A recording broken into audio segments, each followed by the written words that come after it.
The movie It's a Wonderful Life, starring Jimmy Stewart, is a holiday favorite.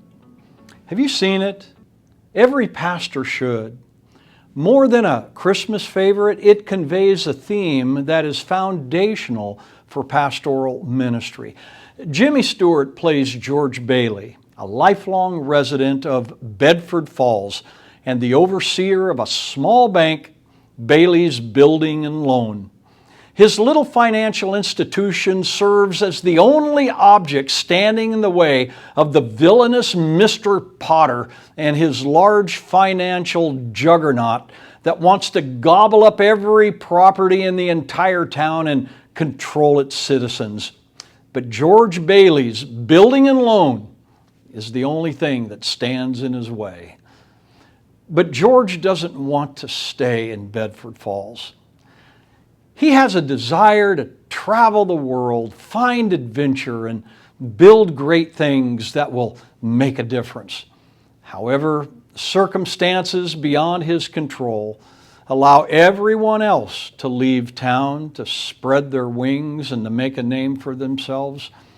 Everyone except for George, who seems to always be the one to lay down his own desires and to stay put, manage the old building and loan for the good of everybody else. George Bailey never leaves Bedford Falls, but the millionaires, the national heroes, the world changers, they all do, and yet they return to attribute their success to the steadfastness of George Bailey. His life seems to make little difference, but those affected by his steadfastness are legendary.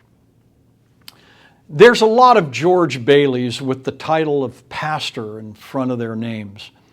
These men are faithful, always present, and available to those destined for greater things.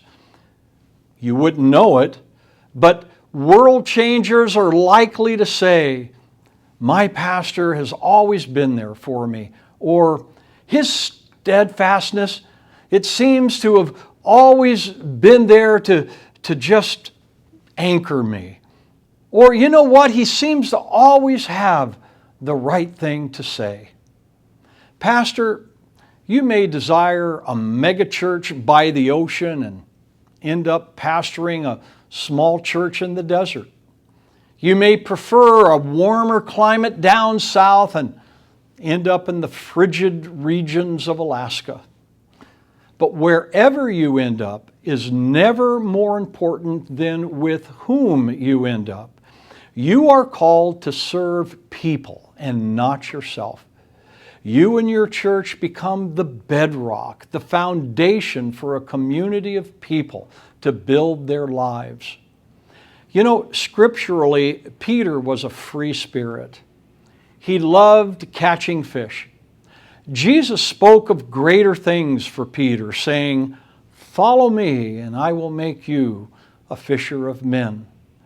Later, the resurrected Jesus addressed Peter's free spirit. He said it directly when he said, "When you were younger, you girded yourself and walked wherever you wished.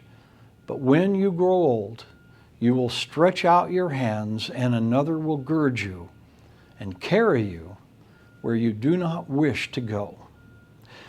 Pastors need to be aware, like Peter, they may not end up living their dream, but instead laying down their lives, not for their own kingdom, but for the kingdom of God. Pastor, you know what? Always take the time to evaluate the call of God on your life, and further recognize that it may not always be what you once envisioned it to be, but if you know that God is with you, you will bear far more fruit for God's kingdom than George Bailey did for the good of old Bedford Falls.